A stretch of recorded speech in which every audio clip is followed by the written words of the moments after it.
Hi tears, Friday அப்னிங்ஸ் பார்க்கலாம். இன்றைக்கி மாதிரி ஒரு நாளில் என் வாழ்க்கையில் நான் ஃபேஸ் பண்ணவே இல்லைன்னு தான் சொல்லணும். ஏன்னா காலையில் சாம்பாருக்காக வேக வச்ச பருப்பை சாயந்தரம் தான் சாம்பார் வைக்க டைம் இருந்துச்சு. அந்தளவுக்கு இன்றைக்கி டே ரொம்ப பிஸியாக போச்சு. இன்றைக்கி மார்னிங்லேருந்து ஆஃப்டர்நூன் வரைக்கும் சமயத்தில் நாள் போயிடுச்சுன்னு தான் சொல்லணும். ஹெபிக்குட்டிக்கு பேர் ரேஷன் கார்டு ஆட் பண்ணுறது, ஃபெலிஸ்க்கு ஆதார் கார்டு அப்டேட் பண்ணுறதுன்னு சொல்லி தம்பி ஸ்கூலில் லீவில் இருக்கும்போதே இந்த வேலைலாம் முடிச்சு வச்சிட்டோம்னா நமக்கு கொஞ்சம் ஃப்ரீயாக இருக்குமேன்னு சொல்லிட்டு 2 டேஸாக இந்த வேலைக்காக தான் அலைஞ்சிட்ருக்கேன்.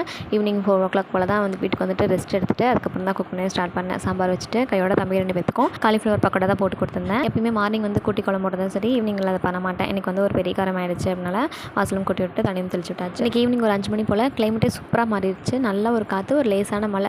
மாடியில் வடகம் காயப்பட்டிருந்தோம். அதையும் போய் கையோட எடுத்து வச்சுட்டு ஃப்ரைடேனால சர்ச்சில் மாஸ் இருக்குது. மாஸ் முடிஞ்சதும் மொழியும் போடுவாங்க. பசங்களுக்கு அதை காட்டலான்னு சொல்லிட்டு தான் பசங்களுக்கு ஸ்நாக்ஸ்லாம் எடுத்து வச்சுட்டு கிளம்பிட்டு இருந்தோம். எங்கேயாச்சும் வெளியே கிளம்புறோன்னா நம்மளும் கிளம்பி பசங்களையும் கிளப்பி பசங்களுக்கு தேவையான திங்ஸ்லாம் எடுத்து வச்சுட்டு வீட்டில் எல்லா வேலையும் முடிச்சு வச்சுட்டு போயிட்டு வந்ததுக்கப்புறமும் ரெஸ்ட்டே இல்லாமல் திருப்பி அதே கிச்சனுக்குள்ளே போய் சமையல் வேலையை பார்க்க நம்ம லேடிஸ் ஒருத்தரால் மட்டும் தான் முடியும். என்ன சொல்கிறீங்க? வீடியோ பிடிச்சிருந்தா லைக் பண்ணி சப்ஸ்கிரைப் பண்ணுங்கள், சப்போர்ட் பண்ணுங்கள். தேங்க்யூ ஸோ மச் ஃபார் வாட்சிங். பை.